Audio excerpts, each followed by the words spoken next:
Assalamualaikum warahmatullahi taala wabarakatuh. Bismillahirrahmanirrahim. Alhamdulillahirabbil alamin. Wassalatu wassalamu ala asyrafil mursalin Sayyidina Muhammadin khatamin nabiyyin wa alihi wa sahbihi ajma'in. Subhanaka la ilma lana illa ma 'allamtana innaka antal alimul hakim. Subhanaka la fahma lana illa ma fahamtana innaka antal jawadul karim. Alhamdulillah, alhamdulillah. Tuan-tuan, puan-puan yang dimuliakan, kita mengucap syukur kerana dapat bersama pada malam ini, malam yang ke-28 beradanya kita di bulan Ramadan. Jadi malam ini satu malam dan besok satu lagi malam kita untuk bersama dengan Ramadan. Kerana kita sebenarnya dah nampak anak bulan. Sebab itu semua orang tahu raya hari Jumaat. Jadi dah menjadi satu seolah-olah hisab telah mengatasi ru'yah. Ala kulli hal, kita ikut sajalah keputusan yang dibuat. Kalau negara kita, Majlis Raja-Raja menetapkan raya hari Jumaat, Jumaatlah. Sabtu, Sabtulah. Tapi ala kulli hal, kita berada malam ini malam 28 dan kita akan masuk malam 29, malam besok, malam terakhir. Maknanya kalau kita nak buat sesuatu, inilah masa kita ke paling last ni, kita nak buat sesuatu. Macam satu orang diberi peluang sebelum ke tali gantung. Jadi ada 10 minit lagi nak cakap apa, cakaplah. Nak minta apa, mintalah. Dan lepas 10 minit kamu tak akan ada lagi dah. Jadi tentulah dia akan minta maaf, dia akan macam-macam lah. Dia akan mengeluh, dia akan kata bahawa dia telah salah dengan fulan, dia telah salah. Jadi dia minta maaf, sampaikan hak itu, hak ini. Segala-galanya dia akan buatkan kosong-kosong. Sebab dia akan ke tali gantung. Dia akan tamat usia dia. Jadi macam itulah kita ni akan tamat. Ramadan akan tamat. Jadi bila dah sampai ke penamat ni, tentu kita akan buat sesuatu. Apa yang kita akan buat? Kita lebih bersungguh, lebih gigih usaha kita daripada awal-awal dulu. Kerana kita dah sampai betul-betul ke muncak, ujung last. Tinggal 2 malam saja lagi. Tapi kalau 2 malam ni macam malam-malam biasa, rugi kita. Tak ada ubah sikit pun, tak ada tambah sikit pun, rugi kita. Kerana tuan-tuan yang mulia, orang yang badan dia sihat, kesihatan dia baik, maka makanan kalau sedap memang habis. Letak satu periuk pun habis. Sebab badan sihat. Tapi kalau badan sakit tuan-tuan, badan tak selesa, makanan sedap macam mana pun, kadang-kadang sejemput pun tak boleh. Satu suap pun masuk, keluar balik. Jadi kita macam tu juga rohani kita ni. Nak tahu sihat tak sihat, kita tengoklah. Kita boleh makan habis tak malam ni? 20 rakaat. Kalau makan tak habis tu memang tak sihat lah tu. Dia makan 1, 2 rakaat, 4 rakaat, 8 rakaat, dia pun balik. Dia ingat dah kenyang lah. Rupanya ada lagi, tak cukup. 20 tu pun sikit. Tapi kalau boleh sampai ke 20, maknanya kita punya kesihatan tu boleh lah. Kalau tak cukup 20 memang tuan-tuan tengok siapa bangun tu mesti tak sakit, tak sihat lah tu. Dia tak sihat, dia tak boleh nak buat. Kerana orang tak sihat ni tak boleh nak buat apa. Jadi kalau tak sihat badan, dia tak boleh nak bergerak, dia tak boleh nak buat apa, terbaring. Jadi kalau orang yang sihat ni, insya-Allah apa kerja pun boleh. Macam itulah rohani kita kalau sihat. Kerana rohani kita ni, kita belum dapat nikmat. Nikmat tuan-tuan, nikmat ni ada 2. Satu nikmat anugerah, satu nikmat usaha. Nikmat anugerah ni tak payah buat apa, dapat free je. Mata boleh melihat, telinga boleh mendengar, mulut boleh bercakap, tangan boleh bergerak. Itu nikmat free, kita tak payah buat apa. Tapi di sana ada nikmat usaha. Tak usaha tak dapat. Contohnya ilmu nikmat. Bila kita hidup dalam, kita tahu halal, haram, batas, semua ini nikmat. Tapi kalau kita nakkan ilmu, kita kena usaha. Kita tak boleh tunggu supaya tiba-tiba jadi pandai. Belajar tidak, apa pun tidak, dah jadi pandai dah. Itu tak akan berlaku. Kena usaha. Usaha pun dapat, tak usaha tak dapat. Begitu juga nikmat iman. Mantap iman, teguh iman, kuat iman. Kena usaha. Sebab tu kata ulama, fakun minal imani fil mazid. Jadilah kita dalam perkara iman ni sentiasa tambah. Kerana iman kita kena usaha. Begitu juga tuan-tuan nikmat amal. Beramal ni nikmat.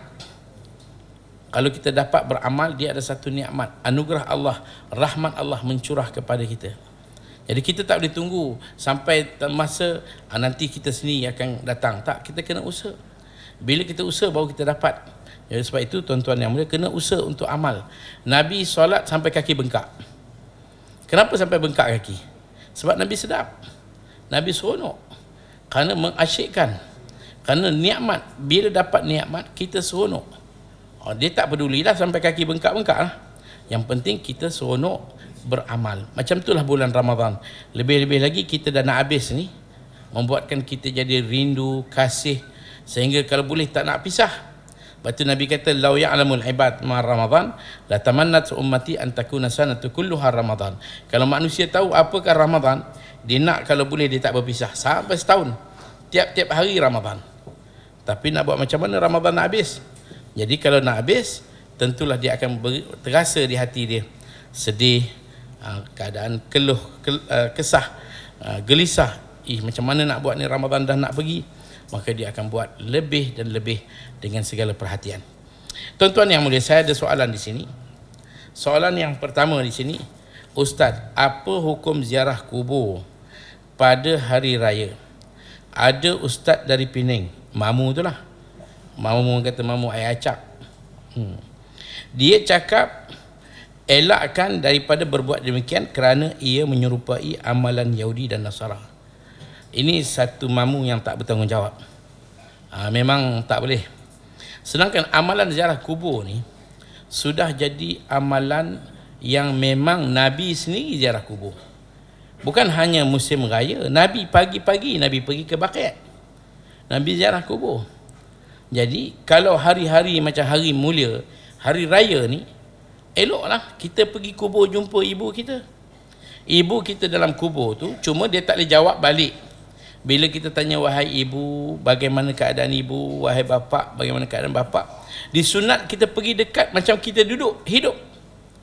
Disunat kita pergi dekat dengan kubur. Bukan kita daripada jauh. Memang jarak mana pun boleh, tapi seelok kita pergi dengan dekat, seolah-olah kita berada di pangkuan ibu kita. Jadi amalan ziarah kubur ni amalan dipanggil satu amalan yang boleh membuatkan kita jadi zuhud, yang boleh mengingatkan kita kepada maut. Jadi sebab itu tuan-tuan yang mulia, amalan ni menjadi budaya sihat. Jadi kalau ada orang kata ini tak bagus, ini Nasara, Yahudi, sama sekali tak betul. Apa Nasara? Mereka sembah, mereka sujud. Yahudi mereka ambil jadikan sebagai sujud kepada nabi-nabi mereka. Kita tak ada orang, satu orang pun masuk kubur dia pergi sembah kubur. Tak ada orang yang pergi sujud kepada kubur. Yang ada kita pergi ziarah kubur. Jadi amalan ni kita jangan bantah dan jangan tentang, bahkan kita elok. Bayangkan kalau kita mati, kita nak anak-anak datang ziarah kita. Kerana bila kita ziarah kubur, orang kubur ni kita ingat, jangan dia tak dengar, jangan dia tak tahu. Sebenarnya dia dengar. Sebab itu bila Abu Jahal dan angkatannya 70 daripada kalangan musyrikin Quraisy mati dalam peperangan Badar, Nabi tanam mereka satu kubur, satu perigi buta nama dia Qalib. Nabi campakkan semua dalam tu. Dan Nabi cakap lagi, Nabi tanya, macam mana kamu dapat? Hal wajadtum ma wa'ada rabbukum haqqa? Kamu dapat apa yang telah dijanjikan oleh Tuhan kamu yang kamu percaya dulu? Nabi bercakap dengan orang-orang Quraisy, tanya, macam mana kamu dulu kuat sangat menentang saya? Saya dah beritahu yang apa yang saya buat ini benar. Kalau kamu ikut, kamu selamat, kamu dapat kesejahteraan. Tapi kamu tak ikut. Jadi Nabi cakap, Sayyidina Umar tarik. Tanya ya Rasulullah, dia kata mereka dah mati dah. Umar kata, ya Rasulullah, innahum qad matu, mereka dah mati. Maka apa jawab baginda? Ma anta bi asma' minhum. Bukan kau seorang yang boleh dengar daripada mereka. Mereka juga dengar apa yang kita cakap. Cuma beza, mereka tak boleh nak jawab balik. Jadi sebab itu tuan-tuan, amalan budaya ziarah kubur teruskan. Elok pagi-pagi, walaupun kata ni, ada ustaz kata raya ni raya hari seronok. Buat apa kita nak pergi menangis? Bukan pergi kubur menangis tu pun, bukan semua orang menangis tu kerana dia apa kita kata ditimpa dengan musibah. Dia seronok lah. Kita seronok kerana kita raya, kita pergi ziarah, kita baca, kita sedekahkan kepada ibu kita. Maka itu satu budaya yang tidak jadi masalah. Cuma amalan bawa air, tak perlu lah, hujan dah banyak turun, cukup lah. Amalan pergi tabur bunga, itu pun tak perlu. Jangan kita buat macam bawa bunga, beli bunga, letak bunga-bunga plastik, lama tahan dia, tak. Yang penting bacaan-bacaan yang kita hadiahkan, itulah yang paling besar. Jadi semua orang boleh pergi, cuma tak digalakkan kepada orang perempuan kerana dia mungkin tak mampu untuk orang kata mempertahankan diri. Kalau datang rasa sedih nanti, mungkin dia akan lupa diri, dia menangis, dia berguling, dia buat macam-macam. Kerana diingatkan suami dia yang telah meninggal, diingatkan bapa dia, anak dan sebagainya. Kerana kita kadang-kadang takut datang keadaan yang luar daripada kawalan kita. Tapi yang penting, amalan ziarah kubur, amalan yang sihat, budaya yang sihat, kekalkan dan teruskan. Tidak sekali-kali yang dikatakan bahawa amalan ini menjadi amalan yang kita ikut Yahudi atau Nasara. Soalan kedua, Ustaz, saya selalu dengar ceramah Ustaz melalui radio. Kali ini saya nak tanya Ustaz di surau yang cantik ini. Alhamdulillah, surau tuan-tuan cantik memang. Bukan satu orang, semua orang kata cantik. Makanan pun sedap. Baik Ustaz, soalannya, apakah tanda-tanda amalan Ramadan saya diterima Allah? Jadi kita tak tahu hakikat diterima atau tidak, tapi kita yakin Allah Maha Pemurah, Maha Penyayang, dia akan terima. Cuma apakah tanda dia, kita sendiri boleh rasalah bila tengok habis Ramadan nanti, adakah ada sesuatu perubahan. Maka tak ubah sama dengan orang pergi haji. Pergi haji balik berubah kepada suatu yang lebih, kemajuan dia lebih positif dia. Maka mudah-mudahan dengan dia pergi haji tadi ada perubahan. Jadi balik dulu, kalau sebelum pergi, kalau janji tak pernah menepati janji, kalau buat sesuatu suka mengungkit, banyak sangat berbohong daripada cakap benar. Tapi bila balik ni, maka tabiat dia dah berubah. Dia lebih menepati perjanji, lebih benar bercakap daripada bohong, dan lebih kata kepentingan orang lain lebih daripada diri sendiri dan sebagainya. Sikap-sikap akhlak-akhlak yang mulia yang dia telah dapat sepanjang mengerjakan ibadat haji, maka amalan tu telah mengubahkan keadaan dia. Sama juga kita dengan puasa. Kerana dalam kita puasa ni, apa yang kita buat ialah kita telah melakukan berbagai-bagai amalan. Satunya amalan puasa itu sendiri, satu amalan yang sangat besar yang menjadikan hubungan kita langsung dengan Allah. Tak ada manusia yang dapat tahu bagaimana kualiti puasa kita, bagaimana kedudukan puasa yang sebenarnya. Tak ada boleh dinilai, dilihat oleh seseorang manusia, tapi Allah saja yang akan memberikan penilaian apabila kita buat puasa kita dengan cara yang terbaik. Maka tentulah ini apa yang disasarkan, la'allakum tattaqun, seperti mana Allah menyatakan dalam Quran, akan menjadi kenyataan. Kita akan jadi lebih bertakwa, lebih kepatuhan, lebih ketaatan. Jadi apa lagi yang kita buat bila habis saja Ramadan, maka kita tak berhenti puasa kita hanya puasa Ramadan. Kita akan sambung pula. Hari pertama kita raya, hari kedua kita puasa 6. Puasa 6 hari. Seeloknya kita jalankan 6 ni sekali jalan. Hari kedua sampai hari ke-7, lengkaplah puasa 6 kita. Dan kita boleh, kalau orang perempuan, qadha dulu, kemudian buat 6. Ataupun dia boleh sekali jalan pun boleh. Niat dua-dua, qadha dan 6. sekali jalan, seafdalnya kita habiskan sekali. Itu afdal. Tapi boleh dibuat dalam bentuk selang-seli. 2 hari, 1 hari, selang pula 2 hari, 3 hari, 1 hari, sampai cukup ke 6. Yang penting puasa 6 di dalam bulan Syawal. Maka mudah-mudahan kita dapat kelebihan yang dikatakan puasa Ramadan dan 6 Syawal menyamai dengan pahala setahun. Man sama Ramadana summa atba'u sittan min Syawal kana kaman sama ad-dahr kullah. Siapa puasa Ramadan diikuti dengan 6 Syawal, seolah dia telah puasa setahun lamanya. Jadi dapat pahala setahun. Sebab itu tuan-tuan, jangan kita jadikan apa kelebihan yang besar ni sebagai sesuatu yang kita tak peduli. Ambilkan perhatian, kerana kita memang tercabar sekarang di Kuala Lumpur, di Lembah Kelang, dengan suasana masyarakat yang lebih mengutamakan kepada hiburan, seronok dan berbagai-bagai yang kita tengok hari ini. Belum raya lagi dah ucapan selamat hari raya dah. Ramadan masih ada lagi, kita tak kesian ke dengan Ramadan, tak sayang ke? Jumpa orang, selamat hari raya, selamat hari raya. Raya apanya? Ramadan masih ada. Biarlah Ramadan pergi, barulah kita rasa hormat dengan Ramadan. Ini biadab dengan Ramadan, tak langsung kita rasa kasih dengan Ramadan. Maka ini satu sikap yang tidak elok. Jadi belum sampai masa untuk kita ucap selamat hari raya, masih kita boleh ucap selamat Ramadan, selamat menghayati Ramadan, selamat menyempurnakan puasa Ramadan, selamat melakukan ibadat tarawih.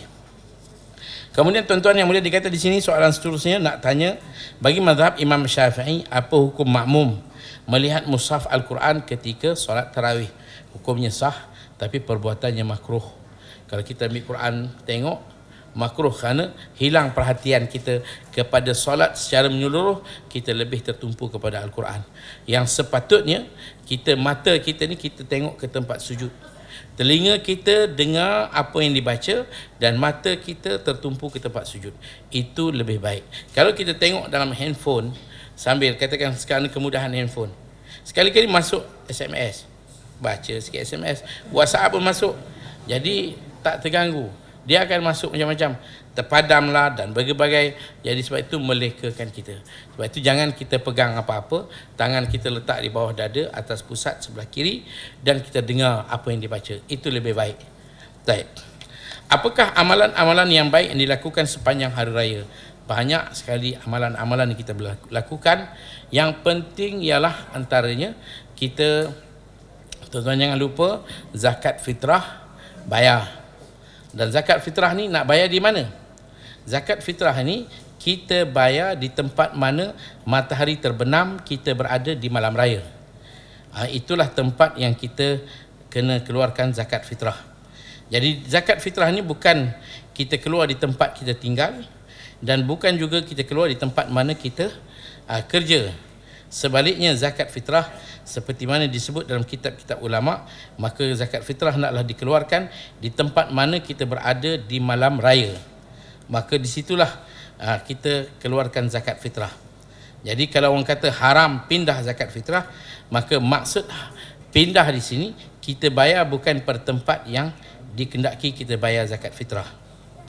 Jadi saya nak baca apa yang saya kumpul di sini tentang zakat fitrah. Kita ada 2 zakat. Satu zakat harta, satu zakat fitrah. Zakat harta ialah zakat simpanan. Duit kalau kita simpan cukup haul, setahun, dan nisab keluar zakat. Ataupun zakat harta kita ialah bisnes. Tapi kalau kita makan gaji, tuan-tuan makan gaji, cukup bulan habis, nak zakat apa? Walaupun dikira setahun sekian jumlah, itu tak sampai kat tangan kita. Sampai setiap bulan 3,000, 4,000 habis. Sebagai contoh, tak ada zakat. Nisab, dia mesti nisab dan haul. Kalau nisab dan haul tak menepati, kita nak kata syarat apa? Kita nak kata zakat apa? Dikatakan macam mana dengan orang buat sawah? Kalau dikira dalam kutipan sawah dia, kalau diagih-agihkan, hanya 500 je sebulan.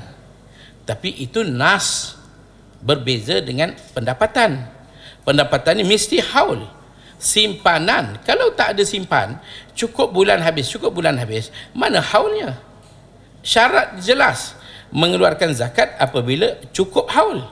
Tak ada haulnya apa? Setahun 3,000 sebulan dapat, awal bulan, akhir bulan habis, tak ada haul. Maka syarat tak mewajibkan kita zakat. Kalau nak bagi sedekah, Kalau nak kata zakat, simpanan kita. Itu zakat. Baik. Dia ada perbezaan antara zakat fitrah dengan zakat harta. Saya baca di sini. Waktu membayar zakat fitrah terbatas. Bulan Ramadan saja. Waktu membayar zakat harta sepanjang masa. Cukup setahun, keluar.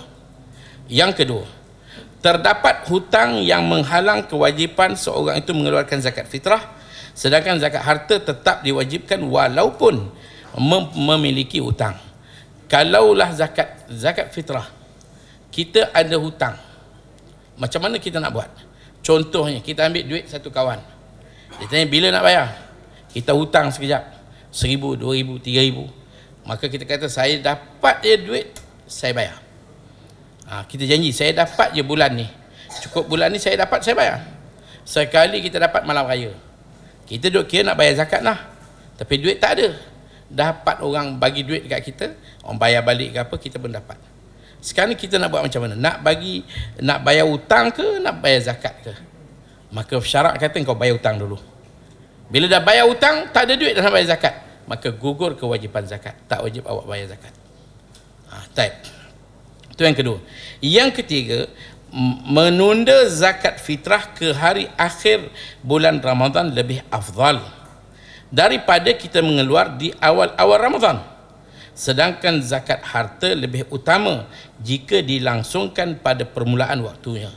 Zakat harta awal, cukup setahun keluar. Tapi zakat fitrah last, lewat. Itu yang ketiga. Yang keempat, zakat fitrah boleh diberi pada satu orang. Tapi zakat harta kena beri tak kurang daripada 3 orang untuk setiap asnaf. Dan yang kelima, ini tumpuan dia. Zakat fitrah, ini dalam kitab, ini fatwa. Maknanya kalau kita tak ikut ni sah, tetapi ini terlebih tepat, lebih betul. Dalam kitab fiqh ulama Syafi'i, dia kata zakat fitrah dikeluar di tempat beradanya seseorang malam raya. Terbenam matahari maghrib, kerana wajib zakat fitrah ni apa? Wajib zakat fitrah ialah bagi seorang muslim mempunyai kos ataupun jumlah yang cukup lebih daripada asasi, duit asasi keperluan hidup dia malam sampai besok. Apa keperluan dia? Lebih tak? Lebih daripada asasi. Maka dan dia mesti dapat Ramadan dan Syawal. Dapat Ramadan, tak dapat Syawal, tak wajib. Mati dalam bulan Ramadan, tak dapat. Atau dapat Syawal, Ramadan tak dapat. Lahir setelah terbenam matahari, masuk Syawal, maka tak dapat Ramadan, tak wajib. Dapat kedua-duanya. Terbenam matahari, wajib. Jadi bila terbenam matahari, situlah kita keluar. Jadi tuan-tuan, bila terbenam matahari di mana? Tak semesti tuan-tuan di Shah Alam. Sekarang memang di Shah Alam, tapi bila terbenam matahari, mungkin masa tu dah ada kat kampung, Kelantan, Terengganu, keluar di situ, jangan pindah, mana di situ keluar dia. Sebab itu disebut di sini, zakat fitrah dikeluarkan di tempat beradanya seseorang itu malam raya Aidilfitri. Sedangkan zakat harta dikeluarkan di tempat beradanya harta, meskipun pemiliknya berada di kota lain. Harta kat mana kamu simpan? Bisnes kat mana? Duduk Shah Alam, bisnes Seremban, keluar Seremban. Bukan keluar Shah Alam. Tapi zakat fitrah keluar di tempat mana matahari terbenam. Taib. Itu amalan, banyak amalan raya ni, kalau boleh semayang raya. Tuan-tuan, semayang raya ni boleh buat berjemaah, boleh buat berseorangan. Isteri, anak gadis buat kat rumah, buat seorang-seorang tak apa. Cuma bila buat seorang ni tak payahlah baca khutbah, tak ada orang nak dengar, semayang je lah. Tapi kalau kita datang ke masjid, kita buat berjemaah, kita ikut imam. Jadi kita ikut imam ni mudah, kita tak payah nak kira berapa. Imam Allahu Akbar, kita Allahu Akbar. Sekali dia buat telajak 8, kita pun 8. Imam buat kurang, kita kurang. Sekali kita ikut belakang Hanafi, 3 kali je, kita 3 kali. Kalau imam terlupa, kita jangan tegur. Kadang-kadang tu imam dia terlupa, Allahu Akbar, Bismillahirrahmanirrahim, terus baca Fatihah. Kita jangan Subhanallah. Jangan kita mufarakah. Setengah orang kata, saya mufarakah sebab Tok Imam tak takbir. Itu benda sebagai hayat, bukan rukun, bukan hak, bukan ab'ad. Jadi dia sunat ikut imam, itu takbir. Tapi apakah kesilapan yang sentiasa kita lakukan hari raya? Banyaklah silap dia, hiburan lebih sangat, bersalaman yang tak sepatutnya. Kita nak musafahah ni biar betul, laki-laki dengan laki-laki, perempuan dengan perempuan. Kalau nak salam juga laki-laki perempuan, biarlah kita ada hubungan mahramiah kita, ibu kita, anak kita, kakak kita, menantu kita, mak mertua kita, bolehlah. Ini tak ada apa kena mengena. Bersentuhan dengan perempuan dengan tanpa lapik, dan walau dengan tanpa lapik dan bukan mahramiah, hukum dia haram. Kita jangan bersalam. Jadi sebaik-baiknya kita jaga ini hukum. Melainkan kalau kita salam dengan orang yang dah berumur, orang tua, nenek, jadi kita salam biasa, anggap macam nenek kita, tak ada masalah, kerana tidak ada rasa fitnah. Tak ada orang bersalaman ikut short ke apa, tak edih, sebab orang tu dah tua. Tapi kalau wire putus, short juga. Orang tua-tua pun dia short. Itu jagalah, tu wire putus. Kemudian Ustaz, mohon Ustaz jelaskan adab-adab menegur imam yang tersilap dalam solat, terutama bacaan. Kalau imam baca silap, kita betulkan. Kita betulkan dengan kita baca yang sama supaya imam dengar. Kalau diteruskan juga tak ada masalah, kerana bacaan sunat ni, bacaan surah ni, kalau silap pun solat tak batal. Yang rosaknya kalaulah bacaan wajib Fatihah tu silap, maka itu batal. Jadi selalu Fatihah tak silap, silap surah, jadi tak ada masalah, kita dengar aja. Dan nak tegur imam, kita tegur dengan subhanallah. Tak perlu banyak suara, orang depan satu orang dah cukup. Imam sepatutnya dia duduk tahiyat akhir, tiba-tiba dia bangun, 4 rakaat dah cukup dah, dia bangun rakaat kelima. Jadi macam mana kita nak buat? Kita tegur subhanallah, tegur bagi imam dengar. Mungkin imam dia terlupa, dia ingat baru 3, dia bangun. Kalau dia sedar benda tu dah lebih, dia kena duduk balik. Jangan ada orang hari ni dia faham kalau dah bangun kena habiskan. Itu tak betul. Kerana selagi kita tahu yang benda tu dah berlebihan, menambah rukun qauli, menambah rukun fi'li dengan sengaja, batal. Jadi dia sedar bahawa benda lebih, duduk balik. Kalau dia yakin yang dia telah silap, mungkin ada rakaat-rakaat yang dia terlupa baca Fatihah. Rakaat pertama dia baca Fatihah, rakaat kedua terlupa, rakaat ketiga baca, rakaat keempat baca. Elok sampai duduk tahiyat akhir dia teringat rakaat tadi ada lupa baca Fatihah. Jadi bila terlupa, solat dia sah, tapi tak cukup rakaat, dia kena tambah 1 rakaat. Dia bangun. Dia imam, dia kena bangun. Kalau kita makmum, kita tak boleh bangun. Kena tunggu sampai imam bagi salam baru kita bangun. Kalau kita terlupa baca Fatihah, dengar sampai ikut imam, baru teringat Allah Fatihah tak baca tadi, teruskan. Imam bagi salam, bangun tambah 1 rakaat. Tapi kalau imam sendiri terlupa, yang macam mana nak buat? Dia bangun. Bila dia bangun, kita makmum tengok imam bangun, benda dah cukup 4, kita dah tegur subhanallah, dia tak peduli, dia teruskan juga. Maka kita dalam 2 pilihan, sama ada kita tunggu imam ataupun kita niat mufarakah bagi salam, selesai. Jadi tak payahlah sini subhanallah, sana subhanallah, yang kat tempat wuduk pun subhanallah, semua pakai subhanallah. Tak, dia nak bagi dengar. Imam ni bukan kita boleh suruh, kita ingatkan dia. Kalau dia faham yang benda tu dah lebih, dia duduk. Kalau dia yakin benda tu memang patut dia lebihkan kerana tak cukup Fatihah dan dia tambah rakaat, maka solat dia sah. Kita boleh tunggu atau kita niat farakah bagi salam. Kemudian soalan terakhir, dia kata, Ustaz, saya pernah disuruh solat di saf belakang sedangkan saya datang lebih awal daripada dia. Apakah hukum perbuatan tersebut? Kecil hati saya, dia kata. Dia tak tahu, mungkin kanak-kanak kot. Yang kita kata kita masuk saf lah, duduk. Saf ni kita buat daripada tengah. Kita bukan buat daripada ujung, bukan daripada ujung. Dia bukan di kanan semua, bukan di kiri semua, daripada tengah. Belakang imam. Kalau katakan kita dengan imam 2 orang, kita sebelah kanan. Kalau datang orang yang ketiga, dia duduk sebelah kiri. Lepas tu dia undur ke belakang, kawan yang sebelah kanan undur belakang, rapatkan. Itu dia punya kedudukan dia. Ataupun imam maju ke depan, mereka duduk rapatkan. Maka itu kedudukan saf. Kalau kita 3 orang, maka imam depan, 1 orang di belakang imam, 1 di sebelah kanan imam. Datang orang berikut sebelah kiri. Kanan kiri penuh saf pertama. Saf kedua bermula juga daripada tengah. Belakang imam, belakang imam, kanan kiri penuh. Begitulah kedudukan dia. kedudukan saf. Perempuan di belakang. Maka betul lah tu. Jadi maknanya kalau kita pergi masjid, kita tengok satu orang, sebelah dia anak dia. Kita nak duduk kat mana? Kita jangan pegang budak tu letak belakang. Kita jangan angkat dia ke belakang, kita duduk sebelah budak tu. Tak ada masalah. Cuma kalau di awal nak solat, kanak-kanak di belakang. Saf dewasa, saf kanak-kanak, saf khunsa, saf perempuan. Jadi kanak-kanak di belakang dewasa. Jadi kalau kita dah datang, dia ada di sana, kita pergi saja sebelah dia. Tak perlu kita angkat dia ke tepi untuk kita masuk tempat kosong. Kalau dia memayyiz, maka dia tidak memutuskan saf. Jadi tuan-tuan, itulah lebih kurang yang dapat saya perkatakan pada malam ini. Mudah-mudahan Ramadan kita dah sampai penghujung. Sekali lagi tuan-tuan, kita nak tengok kita sihat ke tak sihat. Tengok makan kita banyak mana.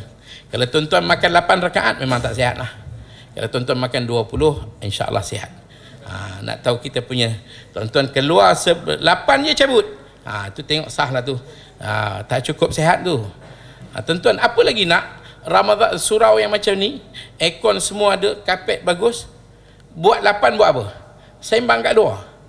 Kat kedai makan. Balik menonton. Mana lebih baik? Duduk dalam ni. Ini tempat rahmat tuan-tuan ni. Ni rahmat sedang turun. Sebab tu tuan-tuan jangan lari, jangan berganjak. 20 terus. Jangan berganjak. Biar betul kita jadi orang yang sihat untuk kita buat sesuatu. Kerana sayang Ramadan nak habis. Malam ni satu. Malam besok satu lagi. Habislah. Kalau ada usia kita mengizinkan tahun depan. Kalau tidak ni last. Eloklah tuan-tuan, jangan berganjak. Tuan-tuan sempurnakan ibadat kita. InsyaAllah mudah-mudahan di penutup ini, dia panggil al-ibratu bil khawatim. Allah nak tengok penutup. Macam kita hidup, Allah bukan tengok kita lahir, mati kita tu. Seolah-olah ini kita ni nak mati dengan Ramadan ni. Jadi biar penutup kita jadi cantik, elok, sempurna. Mudah-mudahan kita dapat buat dengan imam dengan elok sempurna. Allah terima amalan kita. Jadi saya rasa cukup, masa pun dah sampai. Apa yang kita dengar dapat sama kita amal. Cuma mungkin sikit tuan-tuan nak keluar nanti, saya akan letak sujadah dekat belakang. Saya nak minta sedikit sumbangan ikhlas tuan-tuan untuk madrasah saya di Kampung Baru. Jadi tuan-tuan bolehlah bagi di akhir-akhir Ramadan ni. Kalau tuan-tuan bagi lebih sikit pun bagus juga, untuk saya gerakkan lagi program saya dengan madrasah, dengan pelajar-pelajar. Mudah-mudahan apa yang kita dengar dapat sama kita amal dan sampaikan.